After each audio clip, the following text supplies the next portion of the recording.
بسم اللہ الرحمن الرحیم. آپ کی رائے کے ساتھ میں ہوں رجا کفیل، اور آج میرے مہمان ہیں حمزہ مجید بزمی. حمزہ مجید بزمی صاحب پاکستان پیپلز پارٹی آزاد کشمیر کے سینئر رہنما، اور یہ ال43 ویلی 4 جو مہاجرین کا حلقہ ہے، اس سے پاکستان پیپلز پارٹی کے امیدوار ہیں. پچھلے الیکشن بھی رہے اور ان کا مقابلہ تھا جو شیخ رشید کی عوامی مسلم لیگ کی پارٹی جاوید بٹ صاحب. تو ناظرین، آج کل جو آزاد کشمیر میں جو سب سے بڑا مسئلہ ہے کہ مہاجرین جموں و کشمیر کے حلقوں سے جو ممبران اسمبلی منتخب ہوئے، ان کے اسٹیٹ سبجیکٹ کو چیلنج یعنی کر رکھا ہے یہ مختلف لوگوں نے. اس میں حمزہ بزمی صاحب نے بھی جاوید بٹ صاحب کے جو اسٹیٹ سبجیکٹ اس کو چیلنج کیا تھا، اور اسی طرح سے طاہر کھوکر صاحب بھی، شوکت شاہ صاحب نے بھی، اور تقریباً 4 جو ممبران اسمبلی ہیں مہاجرین حلقوں سے منتخب ہوئے تھے، ان کے اسٹیٹ سبجیکٹ کو چیلنج کیا. ان کے علاوہ یعنی ہزاروں کے حساب سے جو ووٹران ہیں ان جو مہاجرین حلقوں میں، یہ جعلی ووٹ بنائے گئے. تو یہ جو یعنی جعلی اسٹیٹ سبجیکٹ کا معاملہ ہے، یہ طویل عرصے سے یہ ایک آزاد کشمیر کی سیاست پہ یعنی حاوی رہا ہے، اور ہر دور میں ہر حکومت نے کوشش کیا ہے کہ یہ یعنی مہاجرین کے جو ووٹ فہرست ہیں اس کو شفاف کیا جائے، جعلی اسٹیٹ سبجیکٹ کا معاملہ حل کیا جائے. لیکن یعنی تاحال یہ معاملہ ابھی حل نہیں ہوا. اور ابھی جو اطلاعات یہ ہیں کہ جو ڈپٹی کمشنر بالیات اس نے سپریم کورٹ اور ہائی کورٹ کے احکامات کی روشنی میں جو ایک رپورٹ جا کر جمع کرا دی ہے. اب آج آپ اس رپورٹ کے اوپر آج ہم نے خصوصی یعنی دعوت دی ہے حمزہ بزمی صاحب کو کہ یہ جو ان کا کیس تھا کہاں پہنچا، اور یہ جو یعنی عدالت سے یہ کیا توقع کرے. پھر آزاد کشمیر میں کی جو سیاسی یعنی صورتحال ہے اس کے اوپر ہم تفصیل سے بات کریں گے کہ پاکستان پیپلز پارٹی نے بھی اب جو مطالبہ کیا ہے کہ جو عنوار حکومت ہے یعنی اس کے ساتھ اس سے الگ ہو جائے. پاکستان پیپلز پارٹی کے چیئرمین بلاول بھٹو زرداری صاحب نے وزیر اعظم یعنی پاکستان کے ساتھ ملاقات میں بھی آزاد کشمیر صورتحال کا معاملہ اٹھایا. پھر جو بلدیاتی نمائندگان کی تحریک ہے، ہم اس کے اوپر تفصیل سے بات کریں گے کہ بلدیاتی جو نمائندگان کی تحریک ہے یہ کہاں پر پہنچی. پھر جو آج کل اخبارات میں سوشل میڈیا پہ جو مہاجرین حلقے ہیں، پاکستان کے جو 12 مہاجرین حلقے ہیں، ان میں جو جعلی ترقیاتی اسکیم ہے اس وقت جو موضوع بحث ہے کہ کروڑوں روپے کی جو اسکیمیں ہیں یعنی جعلی اسکیمیں بنا کر تو ان ایم ایل ایز کو کروڑوں روپے، اس میں اربوں روپے اس سے یعنی جو موجودہ اس سال میں 1 ارب 60 کروڑ سے زائد کی رقم ان جو مہاجرین حلقوں میں جو ممبران اسمبلی میں تقسیم کی جا چکی ہے. یہ 3-4 جو موضوعات ہیں ہم بزمی صاحب سے بات کریں. بزمی صاحب، آپ کو پھر خوش آمدید. آپ پچھلے ہفتے ہمارے پروگرام میں آئے تھے اور اس کو ناظرین بھرپور سراہا، اور جو آپ نے ایشوز اٹھائے تھے اور آپ کی اس مطالبے یا آپ کی تحریک پہ جو یعنی بالآخر جو ڈپٹی کمشنر جو بالیات ہیں اس نے اپنی رپورٹ عدالت میں جمع کرا دی ہے. یہ تو ناظرین کو بتائیں کہ آپ کا کیا کیس تھا، یعنی پچھلے بھی ہم نے اس کو ڈیبیٹ کیا تھا، تو ابھی کیا رپورٹ ڈپٹی کمشنر بالیات نے کیا رپورٹ عدالت میں جمع کرائی؟ بسم اللہ الرحمن الرحیم. بہت شکریہ کفیل صاحب، آپ نے موقع دیا. بات یہ ہے کہ پچھلے دنوں میں سپریم کورٹ کے آرڈر کے مطابق انکوائری کنڈکٹ ہو رہی تھی، جس کی رپورٹ ابھی ڈی سی بالیات نے ہائی کورٹ میں اور سپریم کورٹ میں جمع کروا دی ہے. اس میں سپریم کورٹ اور ہائی کورٹ نے ہدایت دی تھی کہ جس ٹائم ان لوگوں کے، شوکت شاہ صاحب نے بھی ریڈ کی تھی، میں نے بھی کی تھی، اور یہ خلاف تھی عاصم بٹ، جاوید بٹ اور غلام محی الدین کے، کہ جس وقت ان کے اسٹیٹ سبجیکٹ بنے تو آپ یہ انکوائر کریں کہ جس ٹائم ان کے اسٹیٹ سبجیکٹ بنے اپنے قانون اور ضوابط کے مطابق بنے، یعنی جس پہ یہ الیکشن لڑے ہیں، یعنی جس اسٹیٹ سبجیکٹ پہ یہ 2021 کا الیکشن لڑے ہیں، 16 کا لڑے، 21 کا لڑے، 16 کا لڑے، 21 کا لڑے، کہ جب یہ ڈاکومنٹ ان کا بنا تو وہ اس ٹائم ساری فارمیلٹیز کو پورا کرتے ہوئے بنا یا نہیں بنا، آپ اس چیز کی انکوائری کریں. اس میں جو میری معلومات ہیں اس کے مطابق ڈی سی صاحب جی وہاں جو ڈبیٹ کی اور جو بات ہوئی اس میں یہ ہے کہ ڈی سی بالیات نے یہ کلیئر کٹ لکھ دیا کہ جب ان کا اسٹیٹ سبجیکٹ بنا تو ان کے دستاویزات ناکافی تھے اور جعلی تھے. یعنی کہ اور سب سے بڑی بات کہ اس نے جاوید بٹ نے اپنی جعلسازی خود ایکسیپٹ کر لی ہے جب اس نے 2023-24 میں آ کے نئے جعلی ڈاکومنٹ لگانا شروع کر دیے. اس نے خود ہی اعتراف کر لیا کہ جو میرے پچھلے ڈاکومنٹ تھے جو میں نے پہلے دیے تھے وہ ناکافی تھے، جعلی تھے، لہٰذا آپ میرے سے نئے لے لیں، اور میں نئے دے رہا ہوں. اچھا، اس نے نئے دیے، نئے ڈاکومنٹس دیے جو آج سے پہلے 1947 سے لے کے آج تک اس کے پاس نہیں تھے، لیکن وہ اب وزیر حکومت بننے کے بعد اس نے اپنے نئے ڈاکومنٹس بنائے ہیں اور وہ بنا کے چلو کوئی انتظامیہ کی ملی بھگت سے وہ جمع کرائیں، لیکن میرا نہیں خیال کہ اس کی کوئی بھی قانونی حیثیت ہوگی، اور یہ انشاءاللہ معاملہ کورٹ میں ہے، تو مجھے اپنی اعلیٰ عدالتوں سے بڑی امید ہے کہ وہ اس پہ ایک اچھا فیصلہ دیں گے اور یہ ایک تاریخ ساز فیصلہ دیں گے، جس میں یہ کشمیری ماجروں کی جو سیٹیں، ان پہ جو جال ساز قسم کے جعلی ماجر آ کے بیٹھے ہوئے اور ان کے وسائل پہ قابض ہو کے بیٹھے ہیں اور کشمیریوں کا حق مار رہے ہیں اور ان کے وسائل کی لوٹ مار کر رہے ہیں، بندر بانٹ کر رہے ہیں، ان کو جو ہے کیفر کردار تک پہنچائیں۔ اور میری عدلیہ سے یہ بھی ریکویسٹ ہوگی کہ ان کو خالی ڈی سیٹ نہ کیا جائے، انہوں نے 3-4 سال میں جتنی تنخواہیں لی ہیں، جتنے فنڈز لیے ہیں، وہ بھی ان سے واپس وصول کیے جائیں اور ان کو سزا دی جائے۔ اور میری نظر میں اگر آپ میرے سے کوئی پوچھے کہ کیا سزا ہونی چاہیے، تو میں کم سے کم سزا ان کے لیے سزائے موت تجویز کروں گا۔ بہت سخت سزا ہے۔ نہیں، یہ کم سے کم ہے، جو یہ کشمیریوں کے ساتھ ظلم ہے۔ عمر یعنی آپ تاعید نائلی ہو سکتی ہے۔ نہیں، میں تو یہ کہوں گا کہ جو یہ کشمیری کشمیریوں کے ساتھ انہوں نے ظلم کیا ہے، دیکھیں کشمیری وہ ہے مہاجر جو پاکستان کی خاطر یہاں آئے 47 میں، ٹھیک ہے، اور پاکستان میں آ کے ان کا خون چوسا جا رہا ہے، ان کی سکیمیں، ان کا پیسہ غیر مہاجر لوگ کھا رہے ہیں اور ان کے نام پہ کھا رہے ہیں، اور اس کے بعد صرف آ کے ٹی وی پہ یا سوشل میڈیا پہ تحریک آزادی کشمیر کی باتیں کر رہے ہیں، صرف اس لیے کہ ان کا نظام چل رہا ہے، یعنی جعلی ماجر بن کے تو جعلی ماجر ماجرین کے حقوق پر انہوں نے بالکل ڈاکہ ڈالا ہے۔ اور یہ دیکھیں ریاست ماں کی طرح ہوتی ہے، ناقابل معافی جرم ہے آپ کا کہنا ہے دیکھیں نا ریاست ماں کی طرح ہے اور ماں کے ساتھ زیادتی کی انہوں نے، تو یہ تو ناقابل معافی جرم ہے۔ اچھا ابھی اور دیکھیں سرکاری وسائل میں سے، اپنے ذات سے نہیں۔ ہاں بزمی صاحب ابھی آتے ہیں کہ جو یعنی جو میں نے سوشل میڈیا یا جو اخبارات میں خبریں چھپی ہے کہ جو وزیر حکومت یعنی جو عاصم بٹ صاحب ان کے بارے میں جو ڈپٹی کمشنر نے اس میں تو کلیئر کٹ لکھا ہے کہ یہ یعنی یہ مطلب کشمیری نہیں ہے، تو اس حوالے سے کیا اپڈیٹ آپ کے پاس کیا؟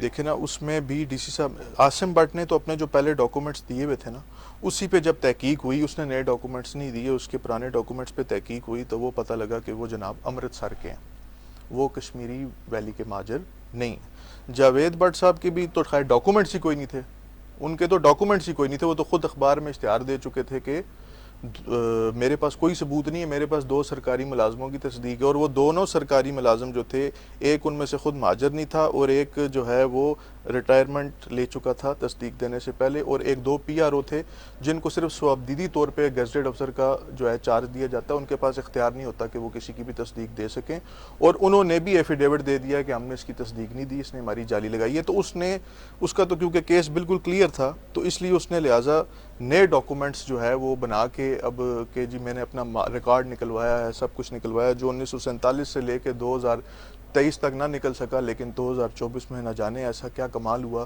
کہ بٹ صاحب کو اپنی پوری نسل، اپنی پورے خاندان کا ریکارڈ بھی مل گیا اور وہ ماجر بھی بن گئے، ان کو سب کچھ مل گیا۔ میں تو بڑا حیران ہوں، میں تو چاہتا ہوں کہ بہت سارے ایسے لوگ ہیں جن کے اسٹیٹ سبجیکٹ نہیں بن سکے اور ان کے پاس کوئی ثبوت نہیں ہے، بٹ صاحب ان کی بھی رہنمائی کریں کہ یہ ایسے کاغذ کیسے تیار کیے جاتے ہیں اور کہاں سے تیار کیے جاتے ہیں۔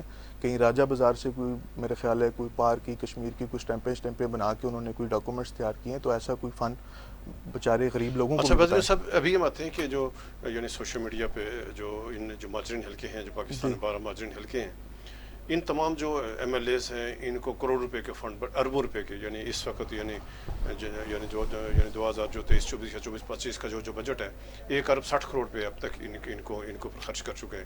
یہ کیا معاملہ ہے کہ یعنی یہ کون سی اسکیمیں ہیں؟ اور آپ کا جو حلقہ ہے یعنی ایل جو 43 یعنی ویلی 4، اس میں جو بٹ صاحب نے کہ کون سی اسکیمیں دے دی ہیں اور کیا اس میں سے کیا واقعی کرپشن ہوئی ہے، جعلی اسکیمیں؟ آپ نے کوئی تحقیقات کی اس کے اوپر؟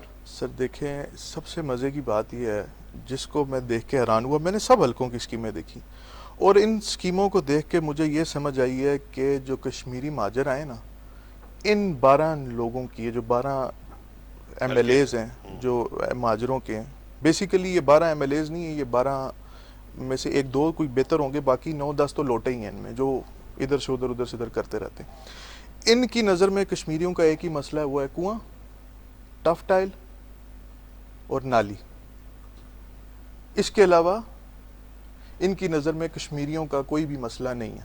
جو سب بجٹ ہے وہ صرف کنویں، نالی اور ٹف ٹائل پہ استعمال ہو رہا ہے، جب کہ یہ نمائندگی کر رہے ہیں پار مقبوضہ کشمیر کے ماجروں کی. کوئی ان سے یہ پوچھے کہ آپ نے ان 4 سالوں میں کشمیر کاز کے لیے باہر کسی ملک میں جا کے کسی پلیٹ فارم پہ کوئی بات کی؟ کیا ان میں سے کسی ایم ایل اے کو یہ پتہ ہے کہ وہاں پار کشمیر کی جغرافی کیا ہے، ہسٹری کیا ہے؟ کیا ان میں سے کوئی ایسا کشمیری ہے جو کشمیری بول سکتا ہے، کشمیری سپیکنگ ہو، یا اس کے وہاں رشتہ دار موجود ہوں اور وہاں کے حالات و واقعات کا اس کو پتہ ہو؟ ایسا کچھ بھی نہیں. صرف بور، نالی اور ٹائلیں. اور جو میرا حلقہ ہے، میرا حلقے میں کیا کیا میرے اسکیمیں بٹ صاحب نے کیا کیا دیا؟ اب میرے حلقے میں جو اسکیمیں ہیں جی وہ نے آپ کو بتا دیا نا، صرف نالیاں اور بور ہیں. اور کون سی نالی ہے وہ تو یعنی اس کا جو راولپنڈی انتظامیہ ہے وہاں یعنی یہاں کی کارپوریشن ہے ان کو دیکھیں وہ ان کا ہی ہے. اب اس کی سب سے مزے کی بات 2-3 چیزیں اس میں. سب سے پہلے تو جاوید بٹ صاحب نے سب سے بڑی جعلسازی یہ کی ہے کہ اپنے حلقے سے باہر ٹیکسلا میں، اسلام آباد میں اور گلبرگ گرین جو ایک نجی ہاؤسنگ سوسائٹی اس کے اندر. اچھا گلبرگ گرین میں بھی دی؟ جی گلبرگ گرین میں انہوں نے واٹر پمپ دیا ہے، بور دیا ہے نجی ہاؤسنگ سوسائٹی کے اندر، جو کہ ان کی کانسٹیچوئنسی میں ہی نہیں آتا. تو سب سے بڑی خلاف ورزی انہوں نے یہ کی ہے جس پہ سیدھا کیس بنتا ہے. حلقہ انتخاب سے بعد بھی یہ مثال اس کی مثال ایسی ہے کہ مظفر آباد کا ایم ایل اے میرپور میں اسکیم دے دے، میرپور والا راولا کوٹ میں دینا شروع کر دے. تو سب سے بڑی جو ہے بددیانتی انہوں نے یہ کی کہ اپنے حلقے سے باہر ٹیکسلا، اسلام آباد، گلبرگ گرین، کلر سیدھا ادھر اسکیمیں دیں، اور جو کچھ اسکیمیں اپنے حلقے کے اندر بھی دیں تو وہ آن گراؤنڈ موجود ہی نہیں ہیں. ان کا آن گراؤنڈ کوئی وجود ہی نہیں ہے. اور میں تو کہتا ہوں کہ جن لوکل گورنمنٹ کے افسران نے بغیر سروے کیے ان کے بل منظور کیے اور یہ چیک منظور کیے، ان کے خلاف بھی اینٹی کرپشن میں کارروائی ہونی چاہیے، اور انشاءاللہ ہم ان کا پیچھا کریں گے. اور احتساب میں بھی ابھی کیونکہ چیئرمین نہیں ہیں تو وہ بھی آ جائیں تو اس کے خلاف بھی ہم پوری کارروائی کریں گے کہ یہ کشمیریوں کا جو ہے وہ خون چوس رہا ہے، وہ بھی ایک غیر ماجر ہوتے ہوئے جعلی فرضی جو ہے یہ ماجر بنا ہوا ہے. تو یہ بڑا ظلم ہے. اور جو ہمارے ادارے ہیں، میری ان سے بھی ریکویسٹ ہے کہ آپ کو یہ سوچنا چاہیے کہ جب آزاد کشمیر کے بجٹ غریب عوام کے ٹیکسوں کا پیسہ، عوام کے ٹیکسوں کا پیسہ بھی جعلی اسکیمیں بنا کر ایم ایل ایز کھاتے ہیں. نہیں، اور سب سے بڑی بات یہ کہ اگر آپ ان کو بیک کر رہے ہیں تو جو اصل کشمیری ہیں ان لوگوں کے آپ کیا میسج ان کو دے رہے ہیں؟ ایسے جعلی لوگوں کو بیک اپ کر کے، یا ایسے جعلی لوگوں کو آپ اگر ان پہ ہاتھ رکھیں گے یا ان کو سپورٹ کریں گے یا وقتی نظام کو چلانے کے لیے اگر آپ ان کو پروموٹ کریں گے تو اس سے کیا میسج جائے گا؟ اس سے صرف اور صرف جو ہے کشمیر اور پاکستان کا رشتہ تھوڑا سا کمزور ہی ہوگا. اچھا یہ بتائیں عبدالعزیز صاحب کہ آپ نے یہ جو یعنی بٹ صاحب کی جو یعنی ترقیاتی اسکیمیں جو آپ کے حلقے میں لگی ہیں تو آپ نے دستاویزات ساری اکٹھی کر لی ہیں، جعلسازی پکڑی ہے آپ نے، اور اگلا سٹیج آپ کا کیا ہے کہ آپ احتساب بیورو میں جائیں گے اور اگلا سٹیج یہ ہے جی کہ سب سے میں جائیں گے؟ دیکھیں ان کے خلاف احتساب میں جاؤں گا، اور اینٹی کرپشن میں جو لوکل گورنمنٹ کے ملازمین اس میں ملوث ہیں، کیونکہ انہوں نے اگر بغیر سروے کیے موقع پہ کوئی چیز موجود نہیں ہے اور دی ہے تو وہ اس کی بھی انکوائری کرائی جائے گی. اور دوسری سب سے بڑی بات یہ ہے جی کہ جو یہ اپنا اسکیمیں جو دی گئی ہیں باہر گئی ہیں حلقے سے باہر، ان کی سب سے پہلے انکوائری ہوگی. اور جاوید بٹ صاحب کا یہ ہے کہ ان کا جو ہے احتساب میں کیونکہ ابھی کوئی چیئرمین ہے نہیں تو ان کا بھی دیکھیں گے، اور جن لوگوں کی نام پہ اسکیمیں جاری ہیں میں ان لوگوں کو بھی سامنے لے کے آؤں گا، ان لوگوں کے ایفیڈیوٹ بھی لے کے آؤں گا اور ان لوگوں کے انٹرویو بھی لوں گا، اور وہ سارا کچھ ود ریکارڈ میں احتساب میں یا عدالت میں جمع کراؤں گا کہ یہ ایسے لوگوں کے ساتھ زیادتی ہو رہی ہے اور ایسے یہ لوگوں کا حق کھایا جا رہا ہے. اور میں تو مطلب میرے لیے تو بڑی حیران کن بات ہے کہ ان لوگوں کا یہ حال ہے کہ یہ عوام کا جو سرکاری اے جے کے کی عوام کی ٹیکس کا پیسہ ہے، کشمیریوں کے ٹیکس کا پیسہ ہے، وہ بھی اپنی جیبوں میں ڈال رہے ہیں. اچھا بزم صاحب ابھی ہم آتے ہیں کہ جو موجودہ حکومت ہے، مخلوط حکومت ہے جس میں آپ بھی شامل ہیں، جی اس میں بٹ صاحب بھی حکومت میں حصہ ہیں، آپ بھی حکومت ہیں، اسی یعنی وزیر اعظم انور الحق کے ساتھ. یہ آپ کی حکومت ہے، پیپلز پارٹی کی حکومت ہے اس ٹائم جو آزاد کشمیر میں؟ دیکھیں میں نے پہلے بھی شاید آپ سے ذکر کیا تھا کہ یہ حکومت اس ٹائم ایم ایل ایز کی حکومت ہے. پارٹی تو بہت بڑی ہے، پارٹی میں ہزاروں لاکھوں لوگ ہیں پیپلز پارٹی میں. اس ٹائم یہ صرف ایک آرٹیفیشل خود کہہ رہے ہیں کہ یہ آرٹیفیشل طریقے سے چیزوں کو چلانے کے لیے وقتی ادھر ادھر سے پکڑ دکڑ کر کے لوگوں کو جوڑا گیا ہے اور نظام کو چلانے کے لیے. اور ہمارے بھی کچھ لوگ وہ اس نظام کا ایسے اس لیے کہ چلو یار اپنا کوئی چھوٹی موٹی اسکیم مل رہی ہے، لوگوں کے کام ہو رہے ہیں. باقی ادروائز جو لوگ اسمبلی میں نہیں ہیں، ان 12 لوگوں کو نکال دیں تو پوری پیپلز پارٹی جو ہے اس ٹائم سفر کر رہی ہے، پوری نون لیگ اس ٹائم ان 2-3 ایم ایل ایز کے علاوہ سفر کر رہی ہے. تو بیسیکلی تو اگر یہ کہا جائے کہ ہم حکومت کا حصہ ہیں تو میں نہیں سمجھتا کہ پیپلز پارٹی اس ٹائم آزاد کشمیر میں حکومت کا حصہ ہے. اور ہماری جو سی سی کی میٹنگ ہوئی تھی اس میں بھی یہ فیصلہ ہوا تھا کہ ہمیں فی الفور اس حکومت سے باہر آنا چاہیے، کیونکہ ہم ایک جمہوری پارٹی ہیں، تو اوبیسلی جو زیادہ اچھا، تر پیپلز لوگوں پارٹی کی بھی کارکنوں کی خواہش ہے کہ حکومت سے فوراً باہر نکلیں. جی سی سی کی میٹنگ میں تو ہمارے یہی طے ہوا ہے کہ بھئی ہمیں فی الفور اس حکومت سے باہر نکلنا چاہیے. اور یہ دیکھیں نا، بیسیکلی یہ جو پرائم منسٹر ہے، اس پرائم منسٹر کی خاص بات کیا ہے؟ یہ نہیں، ڈائلاگ حکومت سے کیوں نکلنا چاہ رہی ہے آپ؟ یعنی کارکنوں کی کیوں، یعنی وہ ان کی کیا ڈیمانڈز ہے کہ کیوں باہر نکلیں؟ دیکھیں سر، حکومت سے باہر نکلنے کی دو تین وجہ ہیں. سب سے پہلی وجہ یہ ہے کہ آپ کا پرائم منسٹر کون ہے؟ پرائم منسٹر وہ ہے جس کی کوئی پارٹی جس کی نہیں، پارٹی جس کوئی کا کوئی وارث نہیں ہے، جس کا اتا پتہ نہیں ہے کل کو ہوگا نہیں ہوگا، اس کا تو کوئی ایجنڈا ہی نہیں ہے نا. اس نے تو صرف ٹائم یعنی گزارنا ہے. ان کی غلطیوں کا آپ یعنی بوجھ اٹھانے دیکھیں کے نا، تیار نہیں ہم ہیں تو آپ. پارٹی ہے پیپلز پارٹی 70 سال سے ہے، 60 سال سے ہے، 50 سال ہو گئے ہیں. ٹھیک ہے، انوار الحق صاحب آئیں گے، سال اور نکالیں گے، 6 مہینے اور نکالیں گے، چلے جائیں گے، کئی کتابوں میں بھی ان کا ذکر نہ ہوگا. پیپلز پارٹی نے تو آگے بھی چلنا ہے 50 سال 100 سال. ٹھیک ہے، تو ان کو یہ شارٹ ٹرم فائدے لے کے ہم لانگ ٹرم کے لیے اپنی پارٹی کو نقصان نہیں پہنچا سکتے. آپ نے یہ کس بلاول بھٹو اور جو آصف زرداری تک پہنچایا ہوا ہے کہ آزاد کشمیر حکومت کی کارکردگی، آزاد کشمیر کے معاملات ہیں یا اس جو موجودہ جو ہائبر نظام ہے اس سے جو نقصان ہو رہا ہے پیپلز پارٹی کو، تو آپ نے اپنی قیادت کو آگاہ کیا ہوا سر؟ جی، میری جو انفارمیشن اس میں بلاول بھٹو صاحب کی جو یہ شہباز شریف صاحب سے ملاقات ہوئی تھی، انہوں نے بڑا تشویش کا اظہار کیا کہ یہ کشمیر میں کیا حالات چل رہے ہیں، حالات دن بدن خراب ہوتے جا رہے ہیں، یہ کیا وجہ ہے. اور پھر پرائم منسٹر نے بھی ان سے 2-3 دن کا ٹائم مانگا ہے کہ میں یہ سارا ریکٹیفائی کرواتا ہوں. رانا ثناء اللہ صاحب کی انہوں نے ڈیوٹی لگائی ہے کہ یہ چیک کریں کہ کشمیر میں ہو کیا رہا ہے، کہ آئے دن مظاہرے ہو رہے ہیں، آئے دن کوئی نہ کوئی مسئلہ کھڑا ہو رہا ہے. اینٹی پاکستان بیانی ہے، پاکستان جب مخالف کہ جو آپ دیکھیں کہ قوتوں کو تقویت مل رہی ہے. دیکھیں پاکستان ہی جو ہے وہ کشمیریوں کا سب سے بڑا سپورٹر ہے. یہ انڈیا کے ساتھ جنگ کا مسئلہ، سب مسئلے کیوں ہیں؟ کشمیر کی وجہ سے ہے نا. تو پاکستان نے تو ہمیشہ کشمیریوں کا ساتھ دیا ہے، انہوں نے ہمارے لیے سبسیڈائزڈ الیکٹریسٹی دی ہے، آٹا دیا ہے، سب کچھ دیا ہے، اور کشمیریوں نے بھی بڑی قربانیاں دی ہیں پاکستان کے لیے.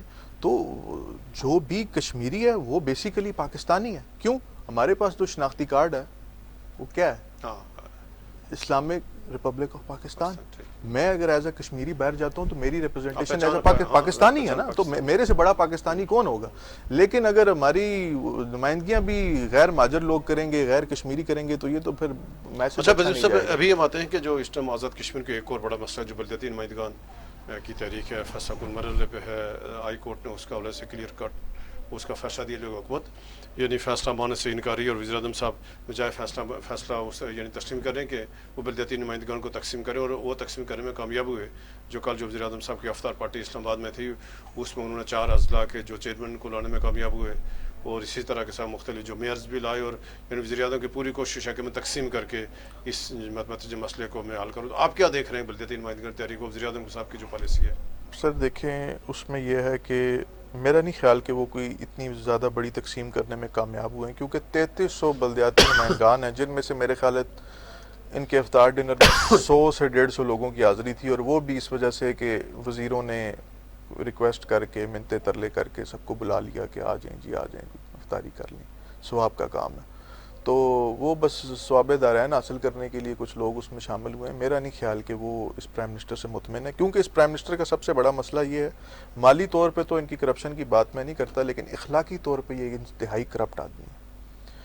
کیونکہ اگر جو بندہ ہر ٹائم یہ باتیں کرے کہ جی میں بڑا صاف ستھرا، نیٹ اینڈ کلین، میرٹ پہ کام کرنے والا آدمی ہوں، لیکن اندر سے وہ اتنا ہی اخلاقی کرپٹ ہے. دیکھیں، ایک مالی کرپشن ہوتی ہے، وہ بہت سارے لوگ کرتے ہیں، لیکن اخلاقی کرپشن جو ہے نا وہ بہت خطرناک اچھا، چیز واپس ہے. آتے ہیں آپ کے حلقے پہ کہ یہ جو آپ کا جو ویلی چارج راولپنڈی ہے، اس کی اوور آل سیاست کے حوالے سے آپ کیا کہیں گے؟ جو 2021 کا الیکشن ہوا، جو یہاں مینیج کیا الیکشن دندلی ہوئے، سب کو پتہ ہے کیسے ہوا. ابھی کیا صورتحال ہے کہ آپ کی الیکشن کی تیاری ہے، اور ابھی پاکستان پیپلز پارٹی یعنی ویلی 4 میں کیا پوزیشن ہے؟ جی الحمدللہ ابھی تو الیکشن کی ہماری بھرپور تیاری ہے. اس میں کچھ چیزیں ہیں، جیسے کہ ہمارے حلقے میں بہت سارے کچھ ووٹر، جس طرح یہ اسٹیٹ سبجیکٹ جاوید بٹ کا جعلی، یہ بھی ایز اے ووٹر ہی درج ہوا تھا. اسی طرح اور بھی بہت سارے ووٹ ہیں جو غلط اسٹیٹ سبجیکٹ، جعلی اسٹیٹ سبجیکٹ کی سب بنیاد سے بڑا پر. چیلنج آپ کا جعلی ووٹ سب سے پہلے میرا چیلنج ہے کہ میں نے ووٹ سے. ان جعلی ووٹوں کو ختم کرانا ہے. میرا کوئی ذاتی مسئلہ نہیں ہے جاوید بٹ سے، میرا مسئلہ ہے جعلی لوگوں سے، وہ کوئی بھی ہوگا، وہ جاوید بٹ ہوگا, ایکس وائی زی کوئی بھی ہوگا. ایک تو آگے جعلی ووٹ آپ نے ختم کرانے, سب اس سے کے لیے کیا پالیسی آپ کیا کریں؟ اس کے لیے پالیسی یہ ہے کہ ہم نے ہائی کورٹ میں پٹیشن کی ہے اور وہاں سے انہوں نے بالیات کو نوٹس دیا ہوا ہے کہ 1 سے 1.5 مہینے کے اندر یہ ساری انکوائری کمپلیٹ کریں, اور جتنے بھی اسٹیٹ سبجیکٹس ہیں ان کو پراپر آپ چیک کریں کہ یہ صرف تصدیقوں پہ نہیں, اگر پراپر ووٹرز کو بھی چیلنج کیا آبویسلی ووٹرز کو بھی, جی یہ تو ہمارا رائٹ ہے. اب کسی غیر مہاجر کو ہم کیوں جو ہے یہ غریبوں کا کوٹا جو ہے, مہاجروں کا کوٹا وہ یوز کر لیں, مہاجروں کی نوکریاں وہ استعمال کر لیں جن کا کوئی لینا دینا نہیں ہے. تو وہ غیر کشمیریوں کا دیکھیں نا, ہمارا کوٹا ہے نا, مہاجروں کا کوٹا ہے, میڈیکل کی سیٹوں کا کوٹا ہے, نوکریوں کا کوٹا ہے. وہ پھر ایسے جب جعلی لوگ آ جاتے ہیں تو وہ پھر جائز لوگوں کا حق مارتے ہیں. یعنی آپ کی پہلی ترجیح ہے کہ ووٹ فری شفاف ہو. بالکل, آپ الیکشن کمیشنز بھی کہیں گے ووٹ شفاف کیا جائے. ووٹ شفاف ہو. اس کے بعد سب سے مین چیز یہ ہے کہ ان لوگوں کو دیکھیں, سب سے مین مسئلہ جو اس حلقے میں کشمیری مہاجر جو آئے نا, ان کا اکوموڈیشن کا, رہائش کا, رہنے کا مسئلہ.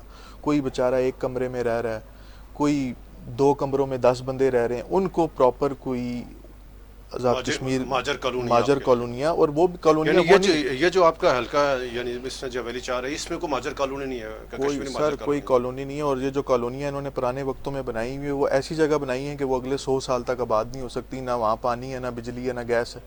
تو کم سے کم یہ جو کروڑوں روپے انہوں نے یہ جو جعلی بوروں پہ, اسکیموں پہ جو ہے ہی نہیں, موجود ہی نہیں ہے موقع پہ, اس پہ لگائیں. تو اس کی جگہ بہتر نہیں تھا کہ یہ کوئی 5, 7, 10 کروڑ کی کوئی زمین لے کے اس پہ 5, 7, 7 مرلے کی پلاٹنگ کر کے لوگوں کو دیتے, اگر اللہ تعالیٰ ان کو آبادکاری کرتے. انشاءاللہ ضرور کریں گے, کیوں نہیں کریں گے. ہم تو لوگوں کی خدمت کرنے کے لیے آئے. ہم تو اس لیے نہیں آئیں گے کہ ہم نے کوئی مال اکٹھا کرنا اور یہ مال غنیمت سمجھ کے سرکاری پیسہ جو ہے لوگوں کے ٹیکس کا پیسہ لے کے گھر جانا ہے اور جو ہے اس سے گاڑیاں خریدنی اور اپنی کوٹھیاں خریدنی. اور اب چلیں, بہت شکریہ بزمی صاحب.